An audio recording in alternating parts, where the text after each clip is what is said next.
স্বাধীন বাংলাদেশের ইতিহাসে ভারতের সাথে বাংলাদেশের একবারই যুদ্ধ সংগঠিত হয়েছিল। সেই যুদ্ধটি হচ্ছে বড়াইবাড়ি যুদ্ধ। এই যুদ্ধে ভারতীয় সীমান্ত রক্ষী বাহিনী বিএসএফ বাংলাদেশি সেনাদের কাছে শোচনীয়ভাবে পরাজয় বরণ করে। বড়াইবাড়ি যুদ্ধে ভারতের 178 জন সৈন্য নিহত হলেও বিপরীতে বাংলাদেশের বিডিআরের মাত্র 3 জন সৈন্য নিহত হয়েছেন। বড়াইবাড়ি সীমান্ত সংঘর্ষকে কেন্দ্র করে ভারতের সাথে বাংলাদেশের সর্বমোট 3টি সীমান্তে যুদ্ধ সংগঠিত হয়। এর মধ্যে 2001 সালের 15 এপ্রিল সিলেটের পদুয়া সীমান্তে, 18 এপ্রিল কুড়িগ্রামের রৌমারী সীমান্তে এবং 19 এপ্রিল পুনরায় পদুয়া সীমান্তের কাছে ভারতীয় সৈন্যদের সাথে বাংলাদেশের বিডিআরের যুদ্ধ হয়। এই 3টি যুদ্ধে ভারতীয় সৈন্যরা বাংলাদেশি বিডিআরদের সৈন্যদের কাছে শোচনীয়ভাবে পরাজয় বরণ করেন। কিন্তু প্রশ্ন হলো, কেন ভারতের সঙ্গে বাংলাদেশের এই রক্তক্ষয়ী যুদ্ধ সংগঠিত হলো? ঠিক কি কারণে ভারতীয় বাহিনী বাংলাদেশের বড়াইবাড়ি গ্রাম দখল করতে আক্রমণ চালায়?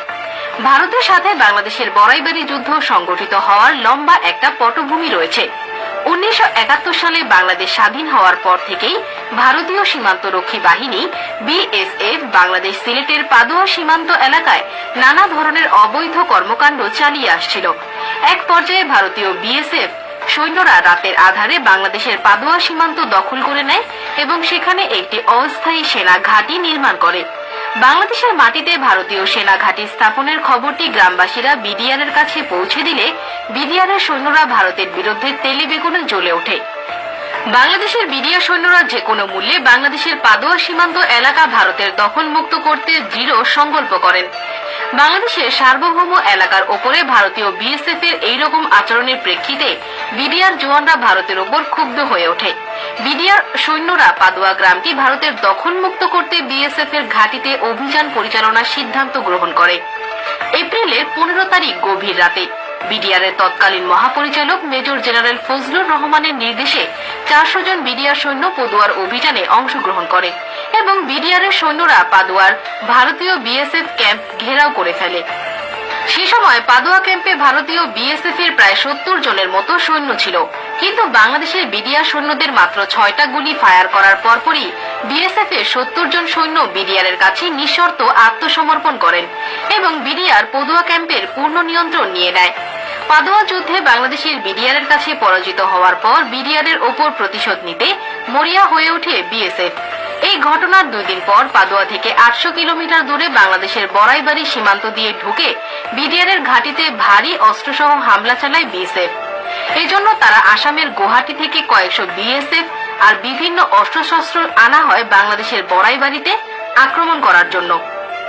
18 এপ্রিল ভোররাত 3টায় বড়াইবাড়ি গ্রামের সাইফুল ইসলাম নামের একজন কৃষক ধান খেতে সেচ দিতে গিয়ে দেখতে পান শত শত ভারতীয় বিএসএফ সৈন্য সাজোয়া গান, মেশিন গান আরো বিভিন্ন অস্ত্রশস্ত্র ও বিপুল পরিমাণ সৈন্য নিয়ে কাঁটাতারের বেড়া পেরিয়ে বাংলাদেশের অভ্যন্তরে ঢুকে পড়েছে। এসব ভারতীয় সেনা দলের প্রধান উদ্দেশ্য ভোরের আলো ফোটার আগেই বিডিআর এর বড়াইবাড়ি ক্যাম্প দখল করে নেওয়া। তখন ভারতীয় বিএসএফ এর একজন সদস্য সাইফুল ইসলামের কাছে হিন্দি ভাষায় জানতে চান বিডিআর ক্যাম্প কোথায়। হিন্দি ভাষায় কথা বলার কারণে সাইফুল ইসলাম সহজেই বুঝতে পারেন এরা ভারতের বিএসএফ এর সদস্য। তখন সাইফুল ইসলাম বুদ্ধি করে বিএসএফ কে বিভ্রান্ত করার উদ্দেশ্যে বিডিআর ক্যাম্পের মতো একটি পরিত্যক্ত বাড়ি দেখান, আর বিএসএফ সেটাকে ক্যাম্প ভেবে এগোতে থাকে। এই সুযোগে সাইফুল ইসলাম বড়াইবাড়ি ক্যাম্পের বিডিআর সদস্যদের এই ঘটনা জানান। তখন বিডিআর সদস্যরা স্থানীয় গ্রামবাসীদের নিরাপদ স্থানে নিয়ে যান এবং ভারতীয় বিএসএফ সৈন্যদের মোকাবেলা করার জন্য প্রস্তুতি নিতে শুরু করেন। সাইফুল ইসলাম যখন বিডিআর ক্যাম্পে যান তখন সেই ক্যাম্পে মাত্র 8 জন বিডিআর সদস্য ছিল। অপরদিকে বাংলাদেশের ভেতরে ঢুকে পড়া ভারতীয় সেনাবাহিনী ও বিএসএফ এর সম্মিলিত সেনা সংখ্যা ছিল প্রায় 500 জনেরও বেশি। ভারতীয় সেনাদের তুলনায় বাংলাদেশের বিডিআর সৈন্য সংখ্যা অতি নগণ্য হলেও কিন্তু বিডিআর এর প্রতিটি সৈন্যর মনে ছিল অসীম সাহস, আর সেই সঙ্গে দেশের প্রতিটি ইঞ্চি মাটি রক্ষা করার দৃঢ় সংকল্প। এদিকে বিএসএফ সদস্যরা সাইফুল ইসলামের দেখানো পরিত্যক্ত বাড়িটিকে বিডিআর এর ক্যাম্প মনে করে বাড়ির মধ্যে এলোপাতাড়ি ফায়ারিং শুরু করে, কিন্তু পরক্ষণেই বিএসএফ সদস্যরা বাড়িটির ভেতরে গিয়ে দেখেন সেখানে কোনো বিডিআর সদস্য নেই। ভারতীয় বিএসএফ সৈন্যরা ভেবেছিল তাদের ভয়ে বাংলাদেশের বিডিআর সৈন্যরা পালিয়ে গেছে, কিন্তু এর কিছুক্ষণ পরেই ভারতীয় বিএসএফ এর সেই ভুল ভাঙতে শুরু করে। তারা বুঝতেই পারেনি বাংলার দামাল ছেলেরা কখনো পালিয়ে যাবার পাত্র নয়। বিডিআর সৈন্যদের চারদিক থেকে এলোপাতাড়ি গুলি শুরু করলে দিশেহারা হয়ে পড়ে ভারতীয় বিএসএফ সদস্যরা। বিডিআর সদস্যরা ভারতের বিশাল সৈন্যবহরের সামনে সরাসরি যুদ্ধ না গিয়ে গেরিলা যুদ্ধের কৌশল অবলম্বন করে, কারণ বিডিআর জওয়ানরা ভালো করেই জানত তাদের পক্ষে মাত্র 8 জন সৈন্য নিয়ে ভারতের 500 জন সৈন্যর বিপক্ষে লড়াই করা মোটেও সহজ কাজ নয়।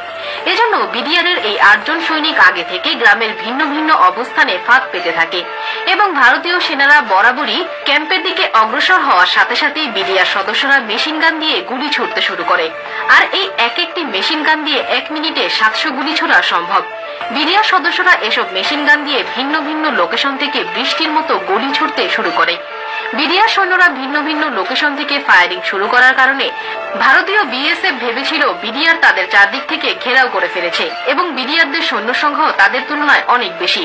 কিন্তু বাস্তবে তখন বিডিআরের মাত্র 8 জন ভারতীয় সেনাদের বিরুদ্ধে যুদ্ধ চালিয়ে যাচ্ছিল। বিডিআর এত স্বল্প সংখ্যক সৈন্য নিয়ে যুদ্ধ চালিয়ে যাচ্ছে সেটি ঘুণাক্ষরেও টের পায়নি ভারতীয় সৈন্যরা। যুদ্ধ শুরুর কিছুক্ষণ পর বিএসএফ মানসিক ভারসাম্যহীনের মতো এলোপাতাড়ি গুলিবর্ষণ শুরু করে, যার ফলে বিডিআরের ল্যান্স নায়েক ওয়াহিদ মিয়া, সিপাহী মাহফুজ, 26 রাইফেলস ব্যাটালিয়নের সিপাহী আব্দুল কাদের নিহত হন। প্রায় 2 দিন ব্যাপী এই যুদ্ধে মাত্র 3 জন বাংলাদেশি বিডিআর সদস্য নিহত হন এবং এর বিপরীতে ভারতের 178 জন বিএসএফ সদস্য নিহত হয়। এরপর গ্রামবাসীদের কাছ থেকে খবর পেয়ে পার্শ্ববর্তী হিজলামারি ক্যাম্প থেকে আরো 6 জন বিডিআর সদস্য বড়াইবাড়ি ঘাটির বিডিআর সদস্যদের সাথে মিলে ভারতীয় বিএসএফ এর বিরুদ্ধে যুদ্ধ করে।